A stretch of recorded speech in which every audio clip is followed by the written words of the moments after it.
But something happened, and it became a mess, unfortunately. But he says hi to everybody, and I'll mention some of the things he meant. Well, he did tell me about Art Bell. Art Bell is on the air, so Martin's show, Podcast UFO, is on the Dark Matters Digital Network, which is created essentially to host Art Bell when he came back on the air. And so Art Bell is back. Dark Matters is friends of ours. They replay our show. In fact, I think we were kind of a placeholder in the spot where Art Bell was going to be. So hopefully they'll keep playing us because it's nice to be affiliated with that network. But if not, hey, you can always come to openminds.tv to hear it.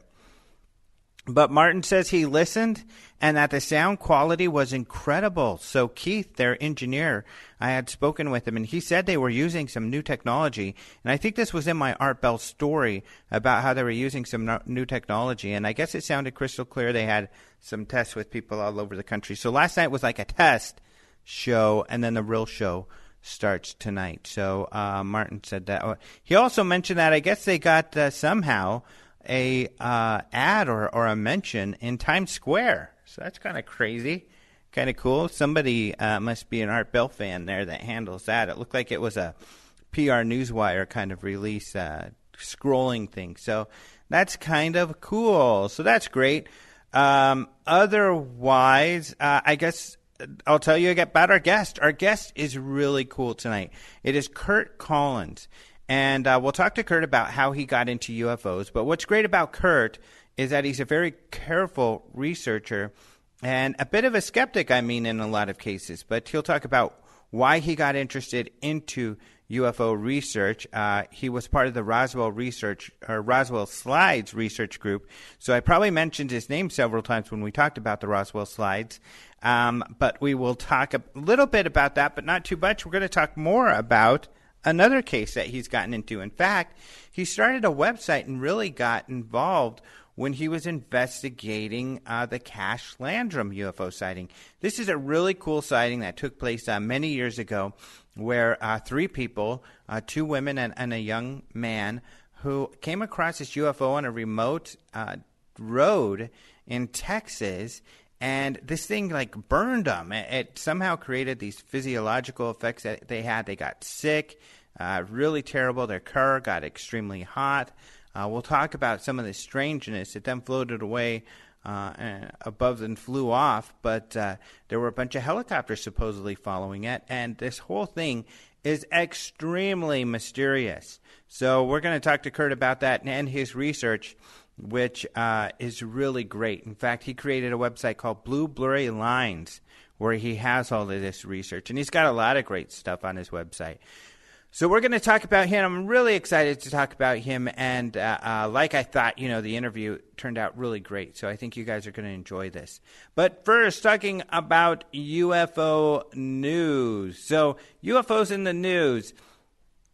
I finally wrote up my story on these Arctic UFO pictures. You might have seen these images, and they have gotten all over the news, especially in the UK. Like I said before, we talked about this last week, but the UK is really into UFOs, and they have a lot of UFO stories, and this is one that they had quite a bit of information about.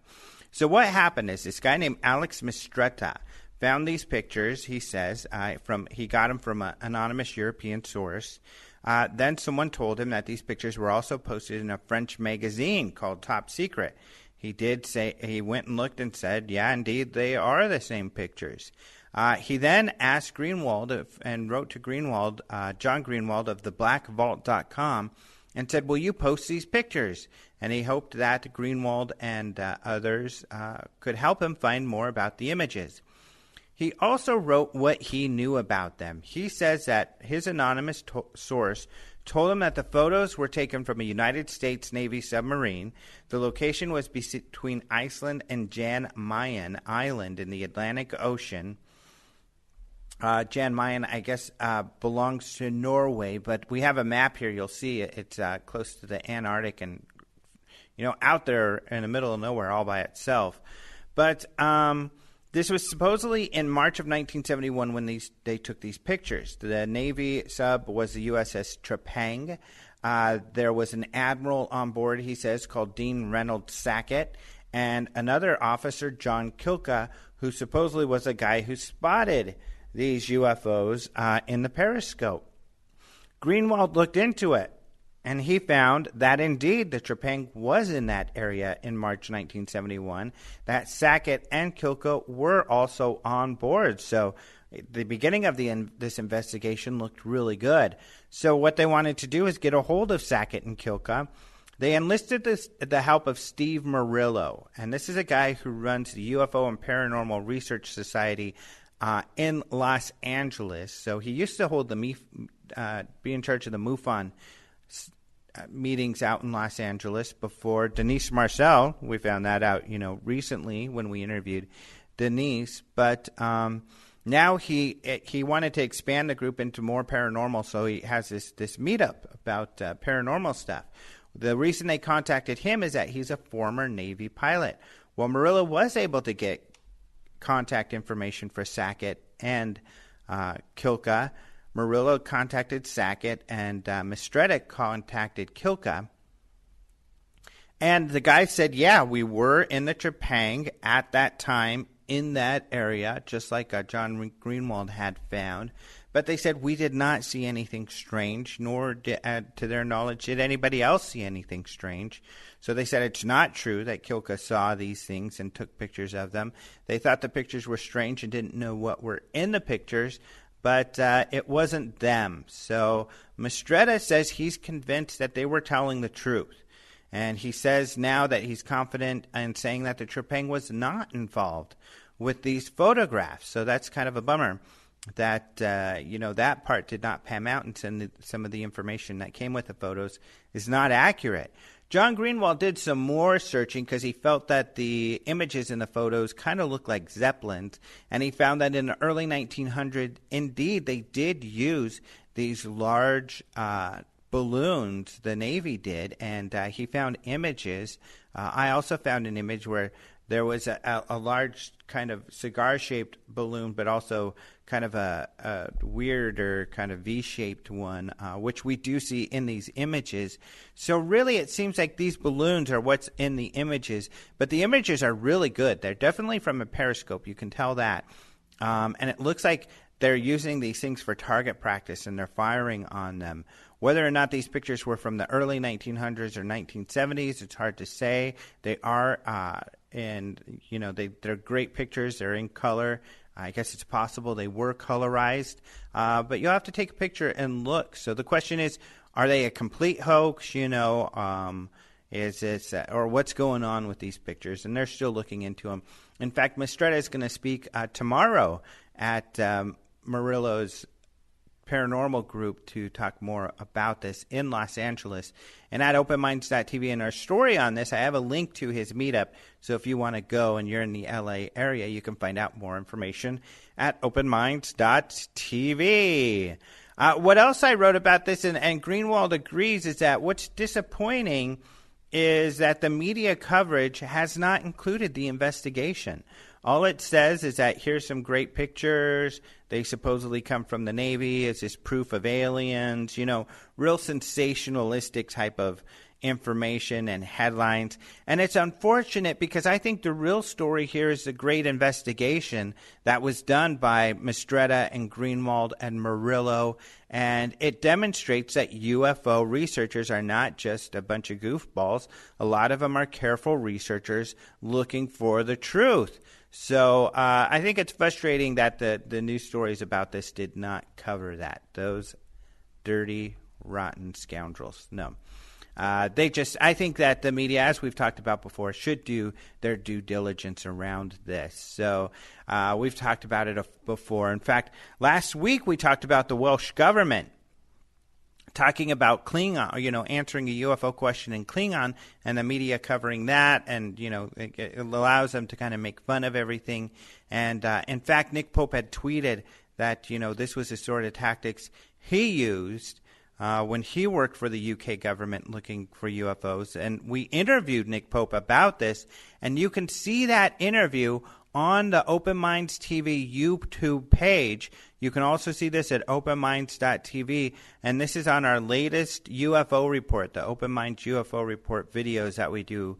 We try to do weekly, and we posted one Friday with an interview with Nick Pope talking about how, he made fun of UFOers, and not because they felt the whole subject was ridiculous.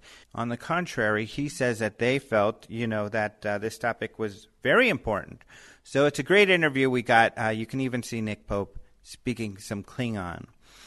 In another story, I think this is a great one too. This is some Turkish pilots who saw UFOs. So a Turkish paper called Sabah wrote a story about these two pilots that say they believe in UFOs, and they say the reason why is because they've seen UFOs. So one of these pilots talks about a flight he made from Osaka to Istanbul, and he says along the way they saw this bright light, and that this bright was so incredibly intense they couldn't look at it directly, and that there were other pilots that saw this as well. And because of this sighting, that's why he believes in UFOs. They said they did talk to the tower, and the tower said it didn't know what it was that they had seen or along those lines. I must admit that I had to use Google Translate because I often, you guys know this, I will look at international stories and use Google Translate to find some more UFO stories like this one, a great one. But, I'm sure a lot is lost in translation. Another pilot in the story, he says in October of 1989, he was flying from Zurich to the Turkish town of Antalya when he said he was over Yugoslavian airspace. They saw some weird objects at about 2,000 meters. That it was a light cluster that was several different colors. He said the primary colors, so I'm assuming he means red, yellow, and blue. He said they were larger than a normal plane. Then they called the Istanbul Tower, and they said they didn't see it on radar. Then the multicolor lights rose to 44,000 feet, turned into a white ball of light, and then disappeared. So another really interesting sighting. And what's just cool about these sightings is, pilots are up in the sky on a regular basis looking at stuff, seeing the night skies, seeing the skies. So that's why I think it's important when pilots see something, they're more used to watching the skies. So I think that their testimony when it comes to UFO reports is important. Someone who disagrees is a man by the name of Jim Oberg, and he writes for Space.com. You see his stories on MSNBC, and he writes for a lot of places on space. He's a space expert journalist. He's been in the business for decades, a bit of a UFO skeptic. But what's great is he's into the topic, and he reads our stories and others. He commented, he said, and your reason for thinking this story was significant without providing a date, time, or location of it was what exactly? Especially on an air route passing close to the Baikonur Cosmodrome. Well, Mr. Oberg, I think it's obvious. I responded, and I said, I think it's obvious to our readers, and I'm sure it is to you as well, that reports from pilots are really interesting. Of course, we don't always have all the data, so we can go back and research and do this, thorough investigation. A lot of times, most UFO stories are anecdotal, but still, these are pilots, so I think it's important. I think it's certainly worth noting and sharing what these people discovered. Obviously, the Turkish news felt that way, and so did I. He does make a good point, and he could have made this point without sounding like such a grouch. I've told him before, you often sound kind of grouchy, Jim. But his point is that the route from Asia to Turkey would take you past Kazakhstan, and in Kazakhstan is the Baikonur Cosmodrome, and this cosmodrome is where the Russians launch a lot of rockets. So I assume he is suggesting that it could be rockets that these pilots had seen. Now, knowing pilots myself, typically they fly the same route day in and day out. those routes change, but they'll fly the same route for a long time. And these pilots are probably used to flying past the Cosmodrome or in the vicinity, and I would assume that they've seen rocket launches before, so they wouldn't confuse them with that, especially over all of these years. However, it's a possibility. So Mr. Oberg certainly makes a good point. It's worth pointing out that the Cosmodrome is somewhat, on that route. So thank you for pointing that out, Mr. Oberg, if you did do it in such a kind of a snippy manner. But he's a grouchy old guy. Lots of old guys. I hope, old guys, that makes me think. I kind of think that old guys kind of come into two categories. They're either really grouchy or really silly. And they use puns. And for a man, and I think a lot of you goofy guys out there, I'm a goofy guy. I don't think anybody would disagree with that. And the older you get, the more you start using puns and laughing at puns and liking puns and becoming punny. So old men are punny. So I think this is something that us guys should think of as we age, is what kind of man are we going to turn into? Are we going to be one of these grouchy old guys who just, stupid kids, get out of my way. You've ran into these guys. You know what I'm talking about. Or we're going to be the silly old guy. And everybody loves the silly old guy. And that's what I want to be. That's really, when it comes down to it, when I grow up, I want to be one of the silly, funny old guys. So I think I'm headed in that direction. But this field can be so contentious. And some of you people listening, quite frankly, right now can be such jerkies when you comment. And, lots of the people who comment on social media can be so mean that I may just get completely cynical and turn into one of those grouchy old guys. But then again, the vast, vast majority of the listeners are really cool people like you all listening right now, and who come up and say hi at conferences and will send us a nice note occasionally. And you're the ones that I love to death, and you're my salvation. You're the reason that I'm probably going to be the goofy guy. So we got way off on a tangent, but being that the UFO field, especially when it comes to researchers and stuff, is so full of old guys, I think that topic somewhat pertains still.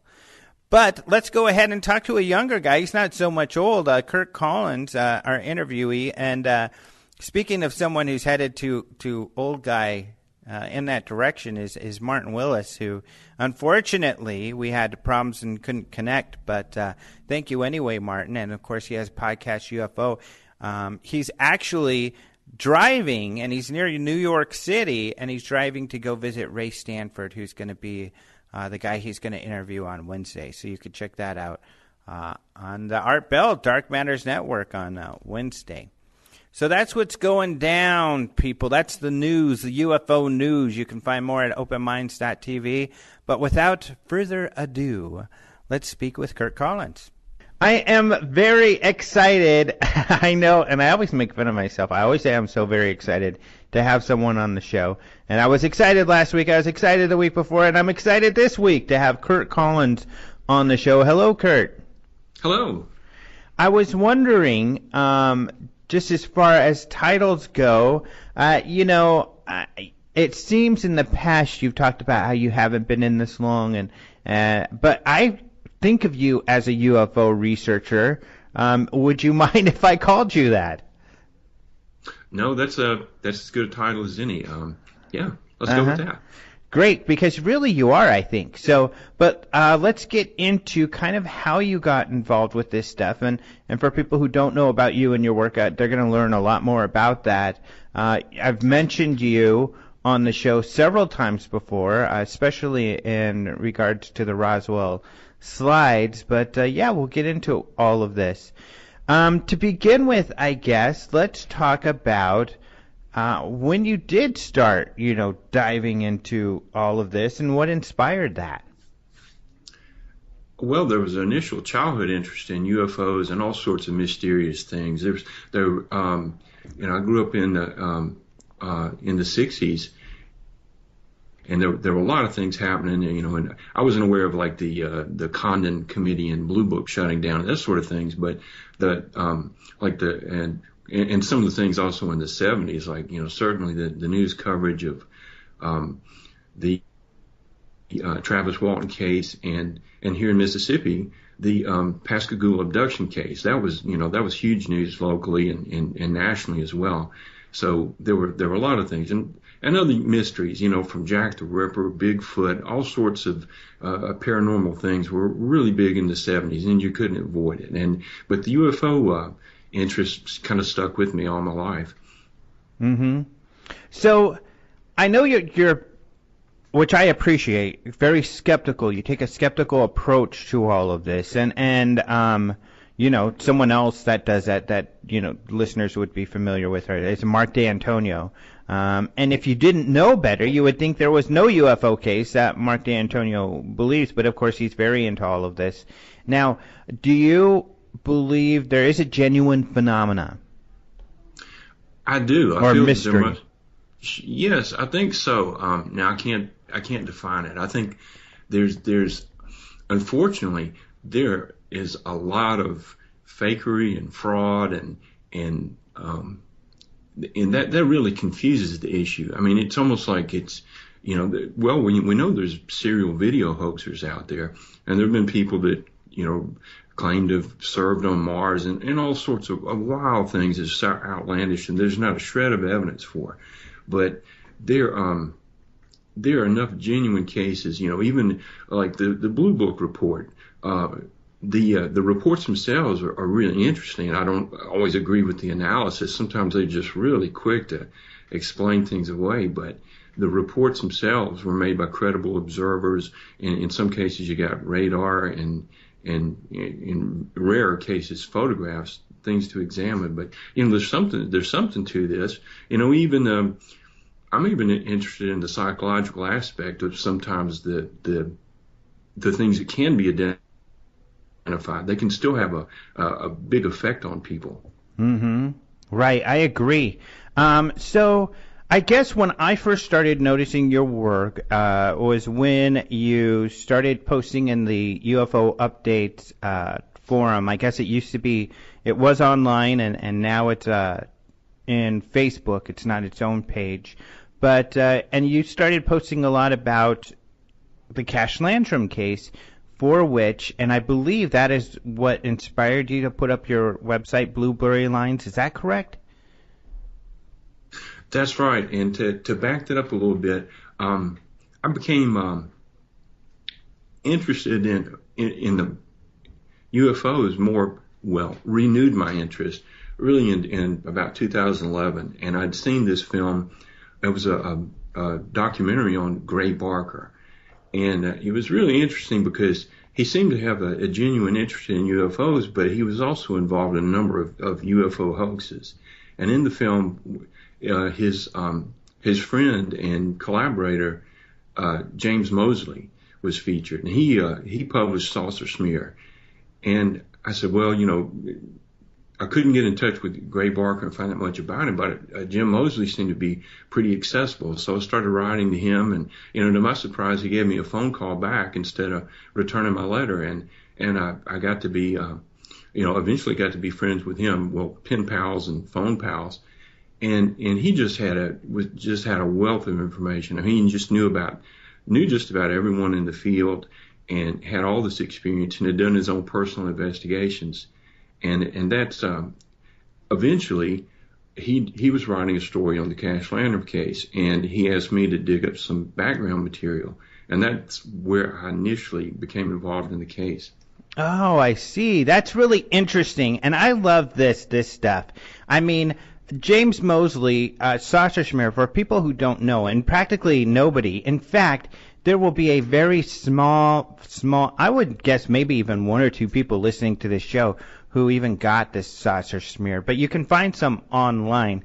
But it was such a fun paper. It was one of those kind of guilty pleasures because Jim Mosley was very satirical. He was very, he would make fun of things, but he had a genuine interest. He was also skeptical, and it was kind of like a gossip rag and that we all, people in the field, especially because that's who he was talking about, liked to read it, or some of us, even though you never knew when you were going to be, the focus of some smear. Even luckily, I had some minor stuff, but I wasn't really bashed too much in any of it. But James was a great, fun guy. I interviewed him. Unfortunately, he passed away. But there's only a few hundred people that got that paper newsletter that he would send out. And like you said, he was friends with this Gray Barker. Now, I've always been more skeptical of Gray Barker because of the hoaxes he was involved with. Even though Mosley was kind of his partner, I know Gray Barker, and James even said, kind of ran a little more wild with those hoaxes. Does that give you pause, those hoaxes? What do you think of that aspect of Gray Barker? I find it fascinating. I'm interested in UFO hoaxes and the psychology behind it. Mm-hmm. And, there are people do that for a number of different reasons. One, some are almost like arsonists. These guys set fires and then enjoy watching, how it plays out. This is a little less destructive than that. And other people, they're jokers. And then there's obviously some people in it for financial return. And people talk about, I talked to Jim Mosley about it, and he seemed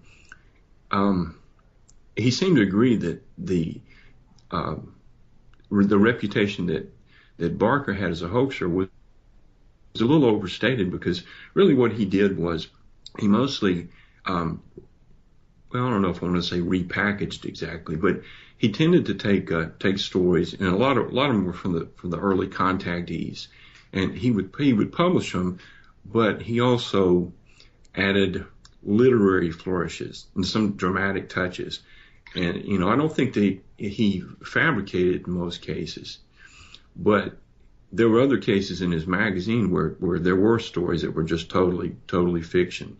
Mm-hmm. But his there's no doubt though that there were some things that were just totally created. And I think he was also a prankster too. That's something we've got to think about. Mm-hmm. That together Jim Mosley and Gray Barker played pranks on John Keel, and both phone pranks and things like that. And the story of the Men in Black, they sort of perpetuated that. And there were we associated things in the Men in Black that we don't think so much about now, like doppelgangers. There would be claims of, a lookalike of Jim Mosley appeared here. Well, a lot of times it was really Jim Mosley playing a prank on a friend, and yet it might get written up as if it was some paranormal event. So there were a lot of things that sort of stemmed out of really, really pranks. And some of it just lodged into UFO lore. Mm-hmm.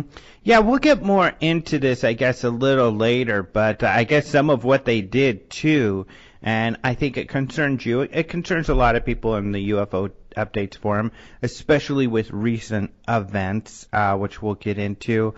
A lot of these pranks they pulled were to show how a lot of researchers, and I think they felt Keel was one of these, were just too gullible. That's true. And, I almost forgot, one of the things that eventually, after Jim died, Gene Steinberg of the Paracast set up a Jim Mosley memorial site, jimmosley.com. And it was really just a placeholder. And so I said, well, I can put some content on it. So I've wound up putting a number of my articles and some guest articles and a lot of photographs and news clippings on Jim Mosley. So you can find a lot about him, including some of the pranks and a few of the hoaxes that were put. And I've tried to be, to give that honest coverage. And I guess some of them, well, they were definitely not scientific. The only thing I can say is, there was some useful mischief going on there, and Jim Mosley's take on things and his was not nearly as serious as if he were a scientist. He came into it as kind of an amateur journalist, and over time he matured and really took a more serious outlook on the topic. But as far as the personalities, he always had the humorous outlook on that. Mm-hmm. And he could give it as much as he could take it. I think he appreciated, truthfulness, even though he hoaxed and pranked. They were willing, or at least he was willing, to admit to that, because that was the whole point, to say, haha, we tricked you, sort of thing. And even though he would bash people for things, he certainly was willing to take criticism as well. He also did a number of legitimate investigations, and he helped expose the George Adamski fraud. And he contacted other people, and Adamski had published photographs claiming that the ship that he had seen was photographed by another person. Well, really, he had just credited to the other person, and wanted to add corroboration. And he really inflated things far beyond the anything that might have actually happened, and also he called himself professor, which he had no right to do. That was an informal thing, and he represented himself. He was basically a fry cook at a hamburger stand on Mount Palomar, but using the name professor. And then there's the observatory at Mount Palomar. Someone who didn't know is going to assume that he's a scientific professor, and he's part of the observatory, and so this was he exposed that, and it was just almost a leader of a small cult, and it was quite different from the way he represented himself. Mm-hmm. And just for listeners who don't know, George Adamski was really famous California guy, alleged contactee, probably the most famous of that movement that happened in the 50s.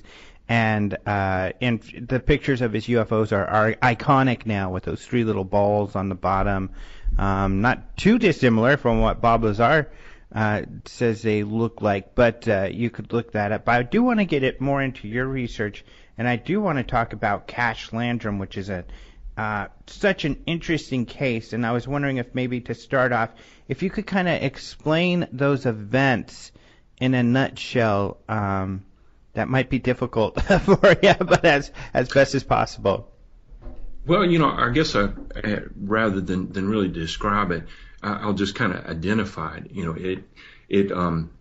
One of the things that's unusual about it is it's almost a twin event to the Rendlesham Forest case. They happened within days of each other in December of 1980, and this event was in near Huffman, Texas, and two ladies, Betty Cash, Vicki Landrum, and Vicki Landrum's grandson were driving home about 9 o'clock at night, and they saw a bright light through the trees. And it eventually, as they rounded a curve, they saw this huge, bright object emitting flames, and it blocked their path. And they stopped to look at it. And later, they all suffered some discomfort, and Betty Cash in particular had some severe skin problems, swelling, headache, and some of the symptoms resembled that of radiation poisoning. And the event was so strange they had agreed not to tell anyone about it. And I'm skipping a lot of details here, but there was this fleet of helicopters that were involved, which later led them to believe that it was some sort of military operation, whether it was in pursuit of a UFO or whether the UFO was a government project.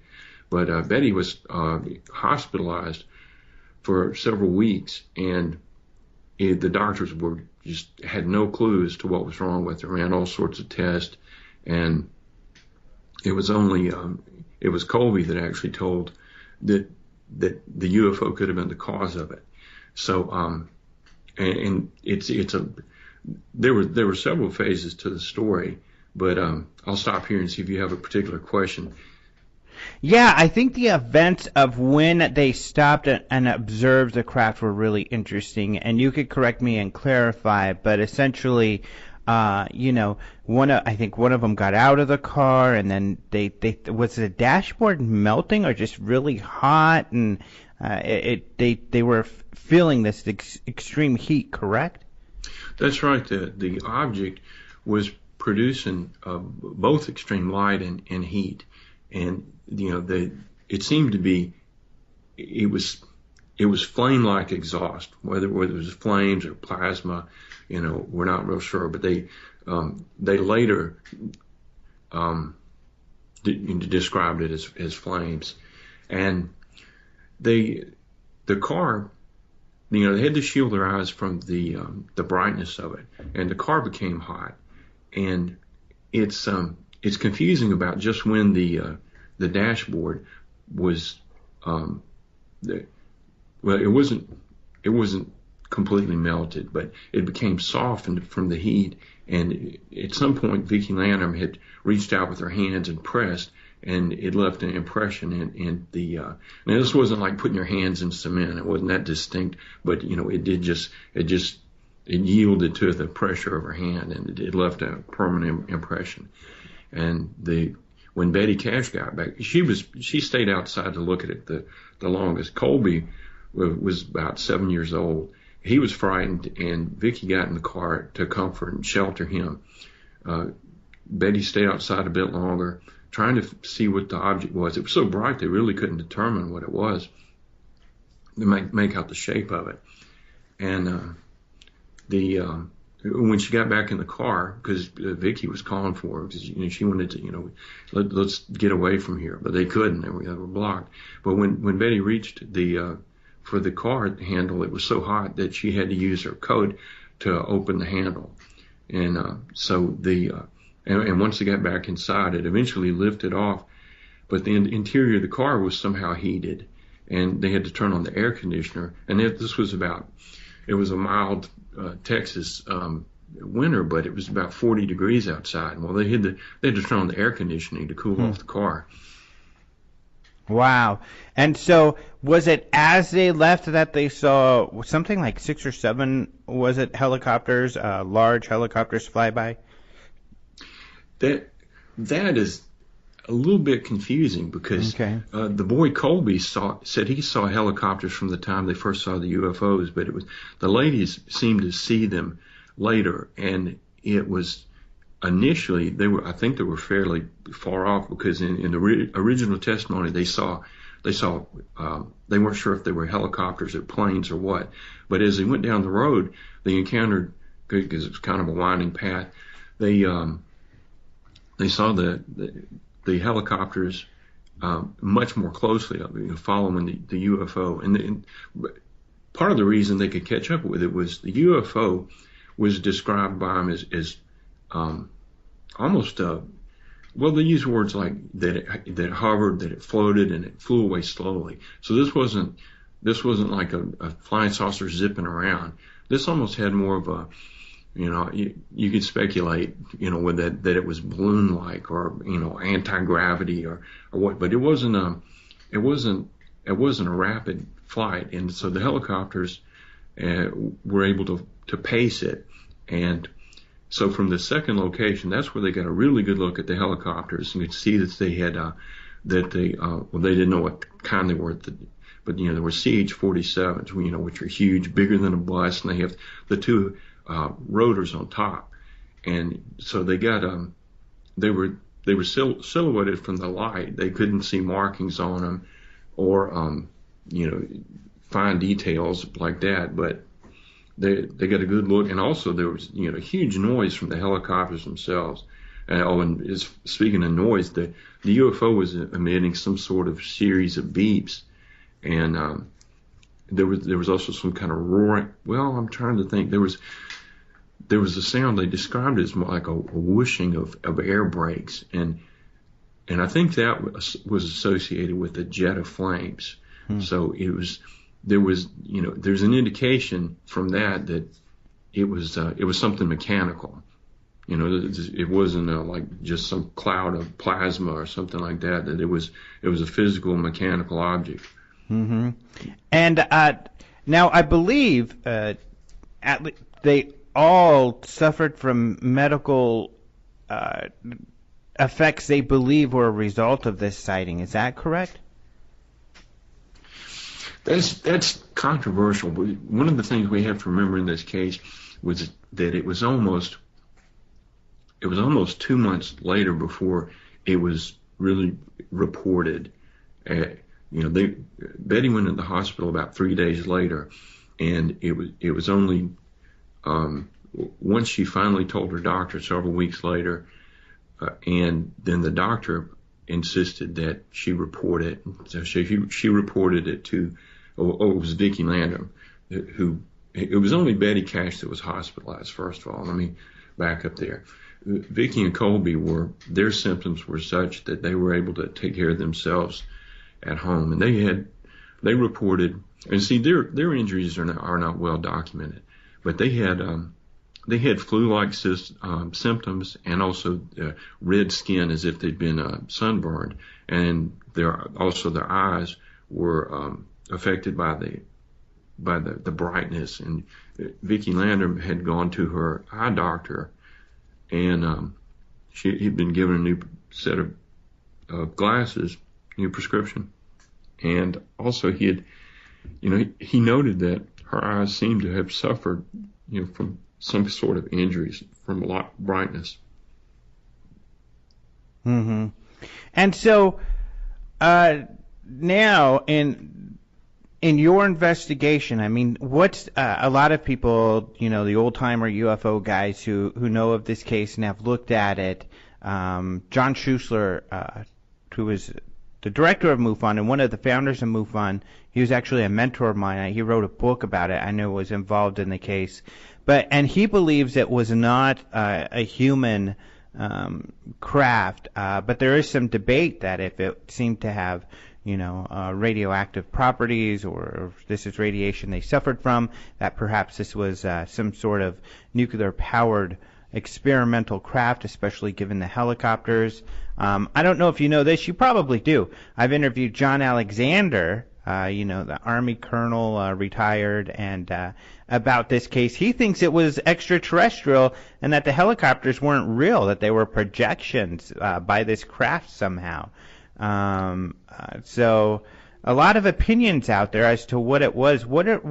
How do you feel? What is the evidence either way? Well, John Alexander, I'm wondering if he got his ideas on that from Dr. J. Allen Hynek. He was interviewed in Omni magazine, and he suggested something that was virtually identical to that. He talked about maybe some sort of holographic projection that could have physical effects on things, and he thought that was, but because they looked everywhere. I mean, his teammate Alan Hendry had looked for the source of the helicopters and came up dry. No one could locate them. The Army did an internal investigation, and they couldn't locate any matching base and there were big helicopter operations at the time. They were preparing for this hostage rescue in Iran.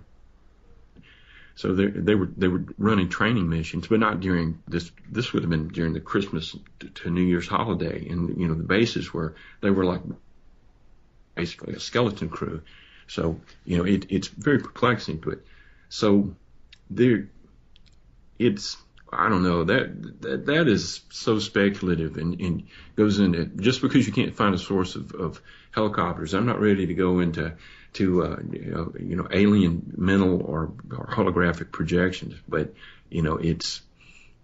but the craft itself is so unlike anything that has been designed. I mean, it was Colby that insisted it was diamond shaped. The women couldn't really make out the shape of the thing, but just the way that it behaved and is just so unlike anything that we've developed. It's just hard to imagine how it would land, what purpose it would serve if it was a military vehicle. And one of the things that's so strange about this is that the development process for military aircraft is often 5 to 10 years or longer. And there's just like a massive, if you look at any of the Lockheed projects or things like that, there's so many people involved, the engineers. There would just seem to be a record. And, if I'm just not convinced that it was a military aircraft, and I don't know, I'm not going to jump to the ET explanation, but it's a genuine unknown. Mm-hmm. Well, and I don't know, you would probably know more about this, but this is kind of the area of Stanton Friedman's expertise. He worked on nuclear-powered, essentially experiments in powering different devices and vehicles with nuclear power. And he has said that he doesn't believe we had anything close to that. He has a more articulate and a great explanation. I think he gives examples of what they were working on. But well, I tend to agree with him there. And what's interesting is if you go back and look at some of the interviews from the 80s, he actually changed his position on that. And that's not something he does very often. But I think he looked at the facts of things and revised his position on that. But one of the things that is I think that hurts the nuclear aircraft theory was the fact that it doesn't match the injuries. And you mentioned John Alexander earlier. He was involved in the Army's investigation of this in a minor way. George Saran had been given the task of determining whether or not the Army helicopters were involved. But he was doing a thorough job. He contacted some people, Captain Peter Rank and John Alexander and Richard Niemso. All these guys were in the military and had a UFO interest. And one of the things that just didn't add up was that for Betty Cash in particular to have the symptoms so soon, she would have had to have a lethal dose of radiation to have the onset of the skin problems, the flu-like symptoms, and the hair loss. So, and also the hospital test that they had run didn't match that. So you can match some of these symptoms to things like even chemical exposure, or in some of the symptoms match microwave radiation. It didn't match anything that we really knew. And, again, I'm not, just because it doesn't add up, I'm not ready to say, well, then it's alien radiation.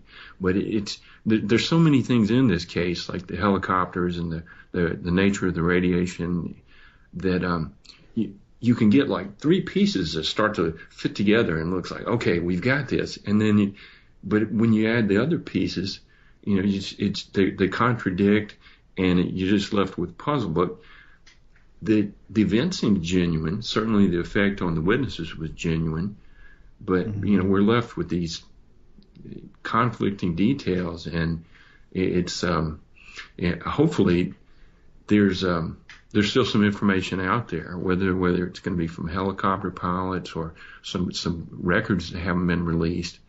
And, there's even the potential of some local witnesses that have kind of gone quiet, that this case is not so ancient that it's going to be a dead end. I think there's still hope to get some more information about things. And there's a surviving witness, Colby Lander, is still alive. Now, whether or not he can provide any more information, that remains to be seen. Mm-hmm.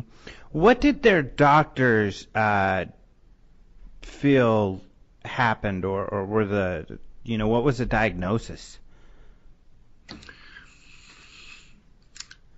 I think that John Schuessler's book has the best information on that. Now, sadly, it's out of print, and I monitor it on eBay. I have a copy. I was lucky enough to get it for under $200, but it sells regularly for about $550 is the asking price, because it was a self-published book.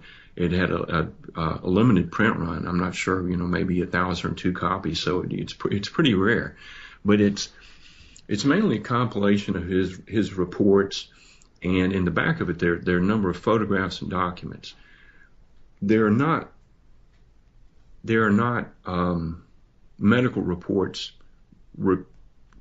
reprinted in their entirety. It's mainly a summary of things, but the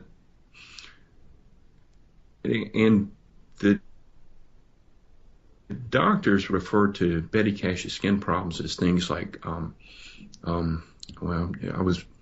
I'm going blank on the word. It wasn't contusions, but it was, they don't refer to it specifically as burns. And it was as if she had she had a series of bumps, and her scalp was swollen, and she had blisters over her eyes, her ears were swollen, and she had this, terrible crippling headache along with these flu-like symptoms.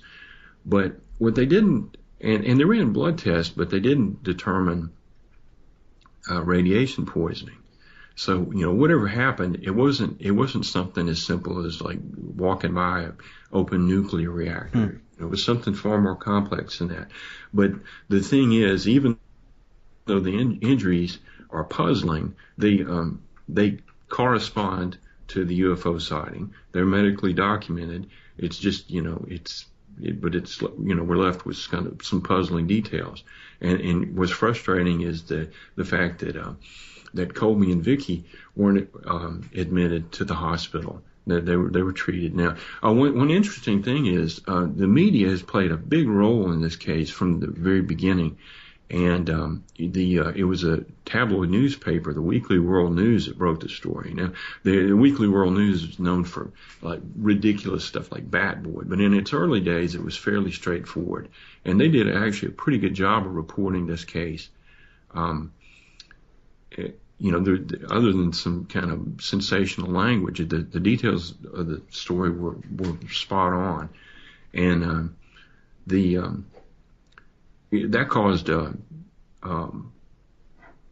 the Good Morning America to take notice, and it was featured on this, and from there, That's Incredible. If you remember that old show, they did a story on it, and that was they got deeply involved. They met with the witnesses in July of 1981, and then later, Vicki Lanham appeared in the studio and was hypnotized by Dr. Leo Sprinkle and told the story. And the anguish of her reliving the experience was really profound.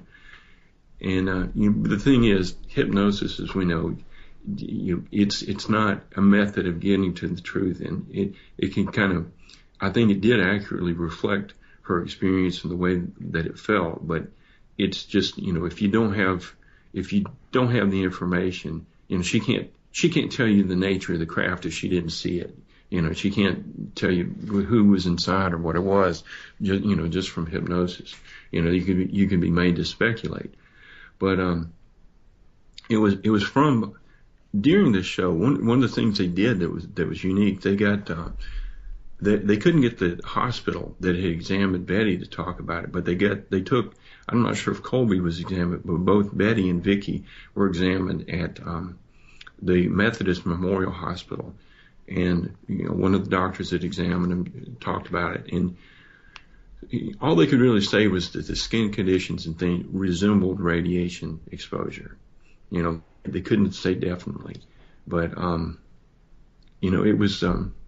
So again, they were subjected to something that had real physical effects, but it's a mismatch to the things that we can't say it's chemical, we can't say it's radiation. And if it was a spectrum of things, well, that's possible, but it's not something we can duplicate either. Mm-hmm. So fascinating! What an incredible case! And Blue, tell people your URL where they can find out more information about it. BlueBlurryLines.com. And one of the things that I'm most proud of is I've managed to dig up a lot of documents from different sources, and including some of the files from the notorious skeptic Phil Klass, because he had an interest in it. And what I've done is, if you go to the BlueBlurryLines.com, across the top of the page there's resources, and I've got a collection of those documents, and you can So, and that's something I encourage people to do. In any case they're interested in, try to go to the source material. If there's a police report or original MUFON report or whatever, it's Blue Book, is go to the source. Examine, with that earliest testimony. Don't rely on a summary and somebody's, opinion on it, because bias creeps into everyone's. It's just anytime the story is repeated, some details are lost or things are overemphasized. Now, speaking of Phil Klass, and the hardened skeptics, I'm sure there were skeptics who believed there were prosaic answers. Most likely they called it a hoax. But, what were their arguments? What was their evidence? And was there any weight to their claims? There's been a few. One was Stuart Campbell. He's, in listening to reports, he said that because the moon had been mentioned in some of the reports, well, that meant that the moon at the time wouldn't have come up until after midnight. It was in the third quarter phase. And he said, well, then they had to have been wrong about the time. And so if that's the case, he claimed that what they had seen was, I forget which star it was, but he said that star was particularly bright. And so I don't know how he got the rest of the story from them just seeing a bright star, but that was one thing. But the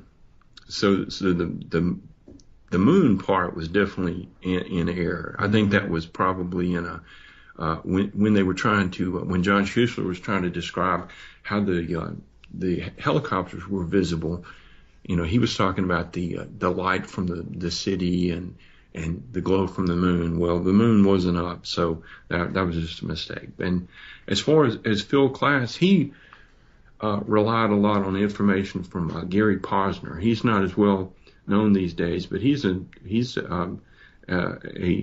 notorious skeptic as well. And he was also I forget he's a doctor. I forget his particular discipline, but it's not radiation. And he studied a lot on this, and it was his theory that basically the injuries were caused by a sun lamp, and that it was faked. So I didn't find that to be likely. A more recent skeptic, that goes by the name of Zoe Chomsky, with no evidence of it whatsoever, he claims that it was a household cleaner that Betty Cash had poured on herself and had ingested, and that she overdid it, and that's what almost caused her to die. And I thought, oh, that is so heinous, because you're not only are you just assuming that the witnesses are dishonest, that they would go to the lengths to injure themselves and nearly kill themselves. And I thought, well, that's outlandish. And if I remember correctly, they had good reputations.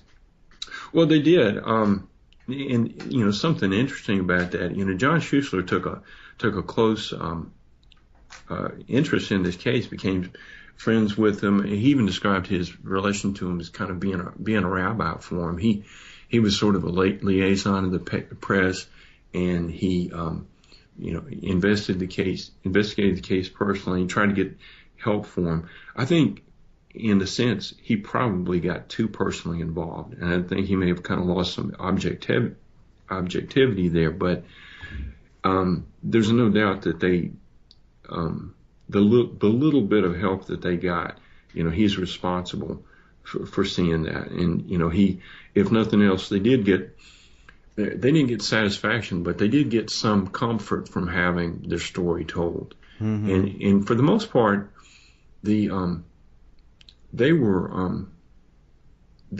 pretty well received in the press. People thought they were credible. They unlike some of the other UFO witnesses, I don't think they were subject to that much ridicule. At least not in the media stories that I've seen. And there was a lot of newspaper coverage, and there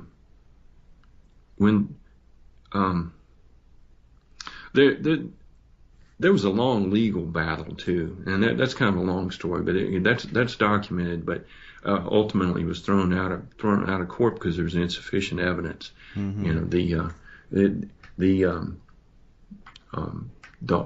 All other branches of the armed services said, well, they didn't operate anything that resembled the craft. Which is frustrating. I mean, I understand John's frustration in that he feels so bad for these people who are struggling with these medical conditions, and there should be some help. And just doing that by getting the military to admit, well, it wasn't ours, is significant when it comes to the case and what it might have been. But still, there should be some help for these people, I think he felt, and I think everybody who reads his story feels. And so it's tragic in that sense, which I could see why John, we get so personally wrapped up in it. Just trying to help these poor people. One thing I should mention, someone, I found a lot of people helpful when I was trying to dig for more information on this. I talked to the Phil Class files. I got those from the American Philosophical Society. He'd left his records to that, and I actually had to purchase copies of those. But I've also contacted libraries where they were able to give me provide me copies of newspaper articles and things like that, and a number of individuals. One in particular was Chris Lambright. He had conducted an investigation in 1985. He lived in Texas, and he went to Dayton and interviewed Vicki Landrum twice. And he had taken a video. Unfortunately, the audio on it's really bad, but it was a lengthy interview with Vicki Landrum, and that was. I'm hoping to transcribe that and to print that at some point. But it was just, it was great to see her in a relaxed setting and in a conversation, tell her story and the difficulties that she had and her attitude on the court case. And there was something that one of the things I wanted to say about that was that I think the key events, something actually happened. There's a lot of puzzles about that, but there were some other things later that, that were basically rumor and, confusing. Like, there's legends of the road being torn up and replaced. And I don't think that's genuine only in the sense that it was an old country road and needed repair. And once it happened, this story's built up that it was was taken away because it was covering up the evidence of the radiation. And that just doesn't seem genuine at all. But, her attitude about the court case, he had asked her, would you, if the government settled out of court, would you accept that? And she seemed very unhappy at that prospect because she wanted the truth to be told and admitted in court, and to be printed in the newspaper, and some acknowledgement that things had actually happened. So it was, the public statement was very important to her, and I found it was good to see that on film. I found her to be very sincere. Mm-hmm. Yep, great case. Really interesting. In fact, it's so interesting it took up most of our time. But before we're done, I would like to ask about, are there other cases that you've looked into as closely or that you've begun to research in depth? Well, I focused on this one because I thought it was so, the information, the documentation was so good. And also it's not tainted by like phony photographs or phony documents like, that bother so many other things. But from there, it intersected with some things like, I know that you've investigated the Paul Benovitz story. Well, he was interested in the Cash Landrum case, and he felt that it was an instance where it was a government, some sort of combination alien U.S. operation and technology, and so I've looked into that, and Richard Doty spread stories about the Cash Landrum case. So from there, I got sort of into the Benovitz case, and I've also looked into some of the other military operations, and there are a lot of associated things like the Levelland, Texas case in the 50s, where there was this huge bright object came down and interfered with the vehicles. Well, the time is definitely different, but the appearance of the object is similar, and so it was emitting some sort of energy. So there's some other things like that unfortunately don't provide answers, but are interesting comparisons. And there's and I mentioned I was interested in hoaxes. There have been some interesting cases where most often it's college students get together.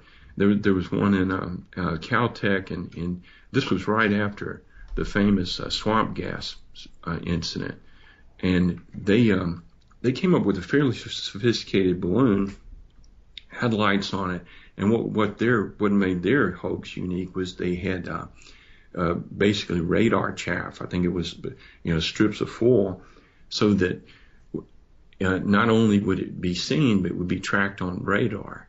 And so, these scoundrels, they tracked the effect in the media, and people saw it, and the reaction to it, they seemed to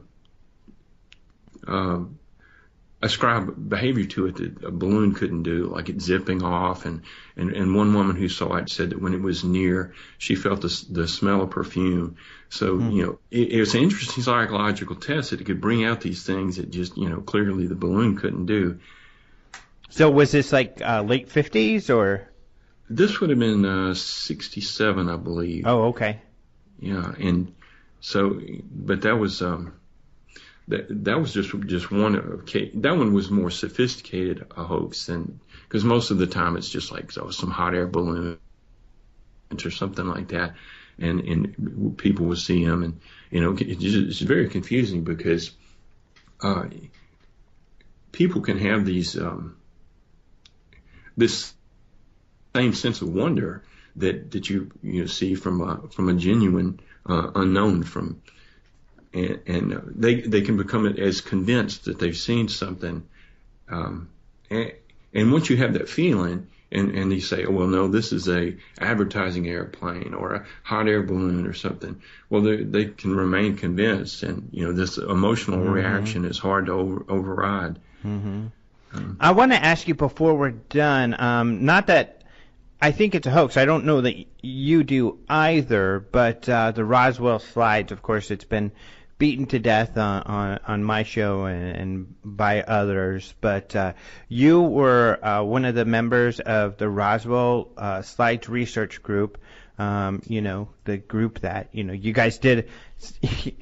I unfortunately, and I don't mean to slight some of the people that were part of the original misidentification of these slides, but I think your group did more and better research in the short amount of time after the slides were shown than the slides proponents did in the years that they had it to do research. I mean, I think that I really give you guys accolades for doing such a great job, and I think cracking the case.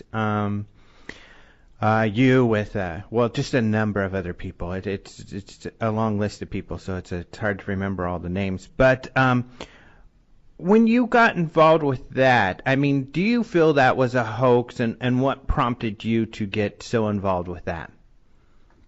Well, it really just started off as a conversation. We had a group of people, and some of the people had been following Tony Bragalia and the Roswell case in general, and as it's developed, because it sort of leaked out over a period of years, and as it was really once the announcement was made at the American University, and it was so, the claims were so enormous. It was like the smoking gun, and this is going to be proof of alien visitation and from the Roswell crash, and with if it had been in another way, I don't know if I would have taken as big an interest in it. So, I mean, but it's almost as if, there's this big blockbuster movie coming and, you're just like, well, you want to know, you want to read every little magazine tidbit you get. And so it was kind of like that at first. And the more information that we got, we started putting together details. And some people had seen the slides and described them. There was a Larry Lemke had described it. And as it was described, though, it was in a glass case, and the way it was laid out and things, it sounded like, well, this sounds like a museum exhibit. And when eventually the image of the slide was leaked, that's just what it looked like to me. And we started comparing it against photographs of different bodies, and we found a mummy in the Smithsonian that closely resembled, and it was a body of a 2 to 3 year old boy from Egypt, and the ribs and the condition of the cage, the rib cage, so closely resembled it. So we said, this is a humanoid, and I think it's a human child. So that was really where we got started. And the fact that the placard was relatively easily deciphered. But see, what was different, I think, with us is that our group was interested in finding information and sharing it and examining it. And the Roswell slides promoters, the owners of the slides had them sign this non-disclosure agreement, and there was all this secrecy that was brought into it, and it really inhibited research. Mm-hmm. And I think, and when they had to, for example, when they gave the placard to the experts to try to decipher it, well, they didn't give them the picture of the slide. They just gave them this little clip of it, and we're not even sure if they had. Well, I know in some cases they had given them versions that had been contrasted. So you didn't have the whole picture to work with. You didn't have the original image. It was, either been brightened or it had already been, well, I don't mean to say tampered with, but altered. You didn't have the original image. And so it was just so fragmented. The people that were working on it seemed to have their hands tied. Mm-hmm. And plus, they went in, I don't know how many of them that were involved in it, but they went in with this preconceived notion that this was an alien, and I think it kind of blinded them to other possibilities. Yeah, and I agree. You make some great points, because, for instance, with the photos and the de-blurring that was done by NAB, right, is his name, at least his Facebook name. You have to have that program. You have to have the picture. The more data you have is important, because you have to kind of mirror the blur and its angles in order to de-blur it, which is a long and tedious process that was luckily done by someone from your group. And I don't think they didn't contact experts who even knew de-blur existed. To be honest, until you guys released that, I didn't know these de-blur programs were out there. As soon as I found out, I downloaded it and began trying to work with it to de-blur the picture, and it was just too long of a process. And luckily, you guys had a guy who did it. But and so there was a lot of these guys. Their hands were certainly tied, and then friendships come along, and then strong personalities. So there's so much socially. That was interesting, but I do think it's interesting, and I think some of you have made this point, because all of this peripheral stuff, such as relationships, professional or otherwise, and friendships, and kind of this grandiose kind of, and the egos, I guess, that get in the way, and showmanship, that all of this got in the way as well to doing real research. That's true, and it's a shame, because I just think that in any investigation you've got to follow the evidence, and somehow this got turned around from the very start. And I think if you listen to Tom Carey talk about the case, he said when he saw the slides, it connected with this testimony that he heard about the child of the earth. And I think he made that association. And, I think that I don't know if it was an emotional connection or a bias, but I think that kept him from looking at things objectively. And the other we're talking about hands being tied.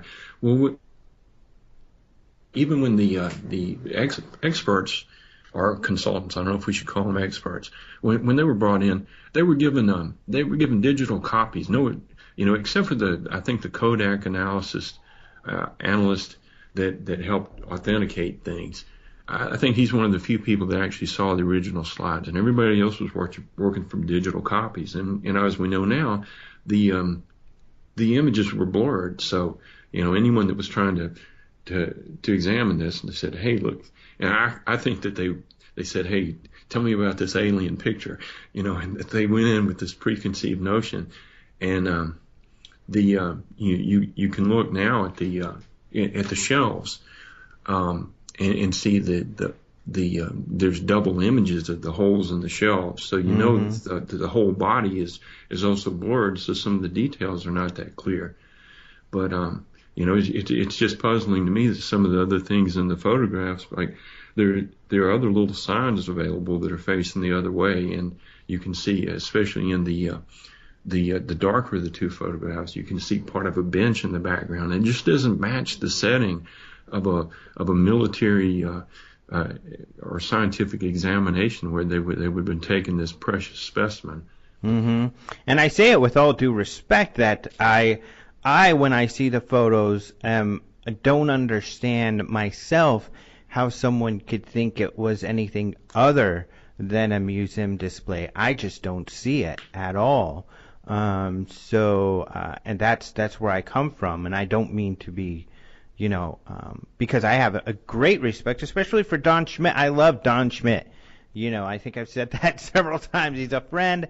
He's a great guy. I really like the guy. I think he's done some great research. Tom's a good guy. And, it has tainted my approach to all of this. And unfortunately, I had to be willing. And you know what? I'll say this because I think it hurts research. I had to be willing to sacrifice whatever friendship I had with Jaime Maussan. And I think that doesn't speak well to him as a researcher because all we're doing is investigating and sharing research. And I think a lot of people feel like, oh, I don't want Jaime to get mad at me, so I better not come out and just give my real opinion. And that's not good. That's not healthy for research. And, we shouldn't have to be afraid of being called what I think, I don't even think I've shared this, being called he said I was, essentially hurting his character or lying, defamation of character type of thing, just because I'm sharing essentially you all and your research, which I know is carefully done. I know that you guys don't mess around and you would not risk your reputations, that you have doubled and tripled and quadrupled checked everything you guys have done, which you did, and it turned out to be independently verifiable and accurate, which having known you guys and communicated with you guys online, I knew that you guys, if you guys are coming out with something, then it's going to be something that's been thoroughly looked at. Oh, and it had somehow this been evidence of extraterrestrial life, because we had a mixture of people, from UFO proponents to some hardcore skeptics, but even the hard, like Tim Prenny, for example, and Lance Moody, I would cite them as an example of the more the skeptics, or some people would even say debunkers. But if there had been anything to suggest this was extraterrestrial, we've been happy to present that information as well. And it was so fascinating with the build up to this. We said, if these claims are true, but it was so disappointing that they weren't, because this wasn't See, when there's something like, even when there's an airplane mistaken as a UFO, well, you can learn something from that. Like, okay, here's the flight plan that caused this. Here's the configuration of lights. And there's still something to be learned. But with this, it just turned out to be such a disappointing waste. And it took so many people's time. I mean, and I can't believe how much the time it took. Where we were really drawn into it. And once things kept building, we had to keep on with it and keep pressing with it. And, it definitely derailed some of my personal research on the Cash Random case and I was working on. But, it was something we had to follow through. And luckily there were other people like Shepard Johnson got involved, and he submitted this Freedom of Information Act request and turned up these documents that included photographs. And, so it's not just as the placard, there's all this historical information that supports this. It's overwhelming, and I think I think it's conclusively solved. So what's disappointing to me is that we can look at this and see, we don't know exactly why it went wrong, but here's something went wrong, but it's conclusively proven. But it's sort of a symptom in a way, and that this sort of thing happens in other cases. But there's not the placard will say is a smoking gun that blows the case up.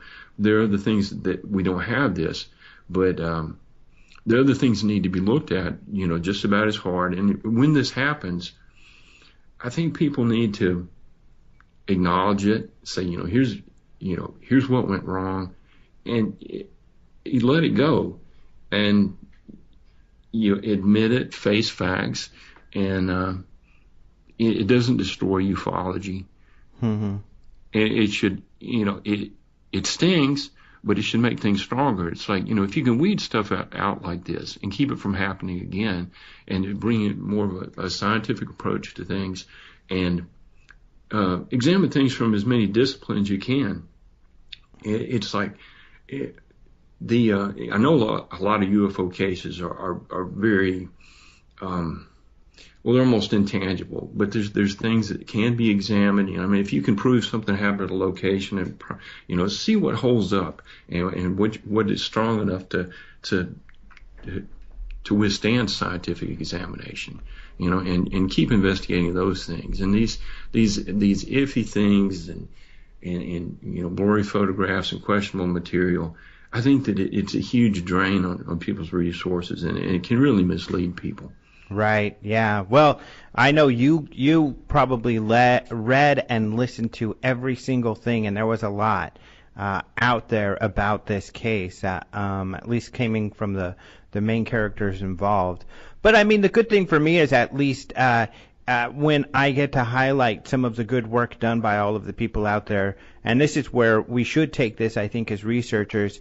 It gives us the ability to essentially network and communicate with others perhaps that we haven't worked with before, and then it widens our scope of people we can rely on and work with, and to get eyes on, to give things, the hard look that they need, because cases like Cash Landrum or whatever, others like the media is going to be much harder than we are on these cases. And so we need to be really difficult.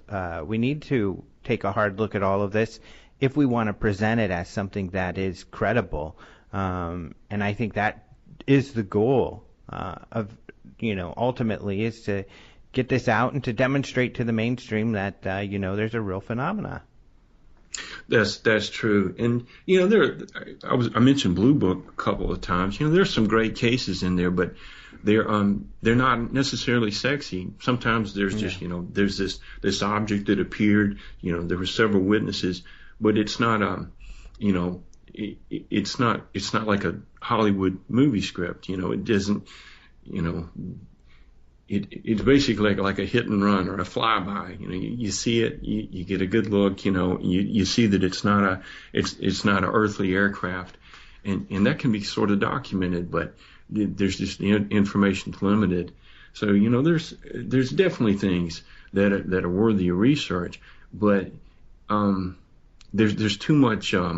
I think there's too much emphasis on things as kind of as entertainment. There's definitely an appetite for it. People are curious, but the scientific study is got to be done. And I think that your point about networking is great, because the more people we can get involved and to continue to examine things, and as I said earlier, from different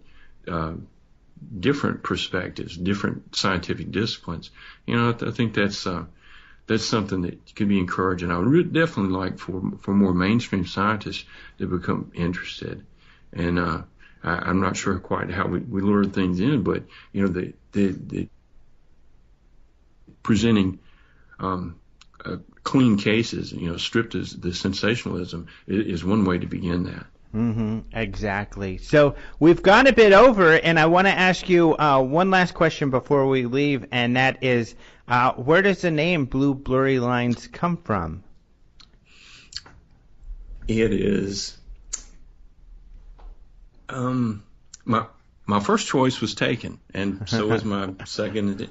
But it kind of reflects on, I was the fact that so many things, the details, pictures are blurry and indistinct, and then lines, were things that I was writing about it. So it just kind of had a double or triple meaning, and also something that I tend to do my first drafts on notebook paper, so they have some blue lines. So it was kind of a combination of things there. Yeah, I was curious, just because it always makes me think of Blue Book, because I'm fascinated by Blue Book and the cases in there, and it is blurry. I mean, everything is, you have Hynek's point of view, who is the astronomer consultant to Blue Book, who had a different point of view than some of the investigators, and it's used as this investigation to show there isn't a phenomena, when really I think you can argue that it shows there is a phenomena.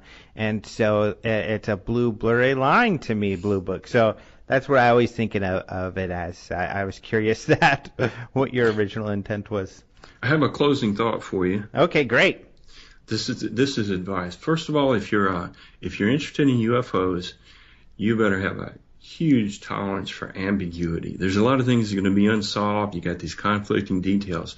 So for your mental health, find a hobby, needlepoint, or something that you can build puzzles, something you can complete and have a sense of satisfaction, because you're not going to get a lot of answers, and the pieces are not all going to fit in your UFO investigations. So, learn origami or something that, something you can finish and complete, maybe put on your shelf. Amen to that. I think that you make an excellent point, one that I always make. There are no solid answers when it comes to this stuff, except for the Roswell slides were a mummy or a mummified child. No, but great. Excellent. Thank you so much for coming on the show and sharing this stuff. The Cash Landrum case, I'm so glad that you tackle that, because it shouldn't be forgotten. It's such an extraordinary case. It's been wonderful getting to know you the last couple of years, and I'm so happy to have you on the show. But thank you again for joining us, and this was a great discussion. I had a lot of fun. Thank you. Thank you so much to Curt for joining us today. Such an interesting case. Cash Landrum is one of my favorite cases. We talked a little bit before about John Schuessler, who used to be the MUFON director in Colorado when I first got involved with MUFON. So he's always served as kind of a mentor for me. And I know this is one of the cases he's really into. I've got his book and had read it. And this is just an extraordinary case that seems to get more and more mysterious the more we look into it. So, I've interviewed some people who have talked about the case a little bit here and there, but such a strange and extraordinary case. I think you all will agree. And it's wonderful that Curt has taken this on to look more into it. And Curt is one of these new UFO resources out there that it's great to have him. He's doing some great work. So thank you so much for joining us, Curt. Remember, you can find him at Blue Blurry Lines. We talked about it quite a bit, but Google that, and you'll be able to find his website and see more about this great case. So thank you so much.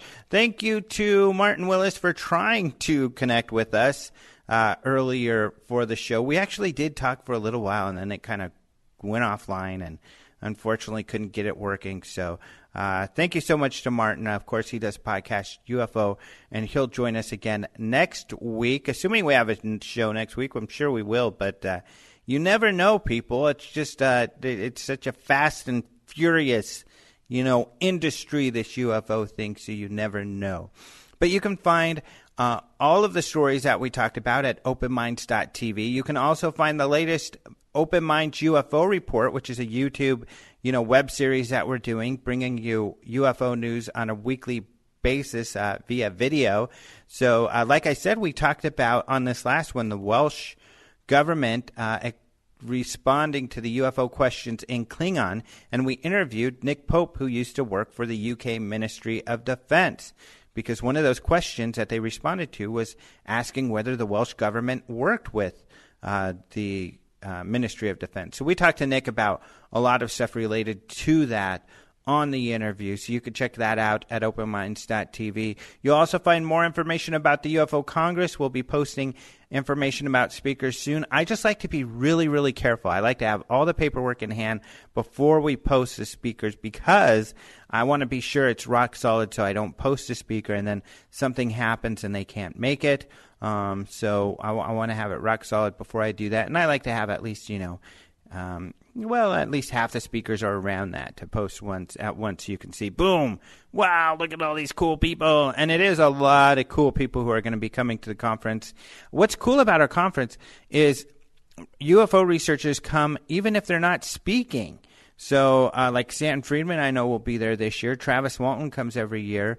Ben Hansen comes every year, although he does the Skywatch. So a lot of people come, even if they're not speaking, because it's just the biggest one. Everybody's there, and you can meet and you can network, and it's a lot of fun.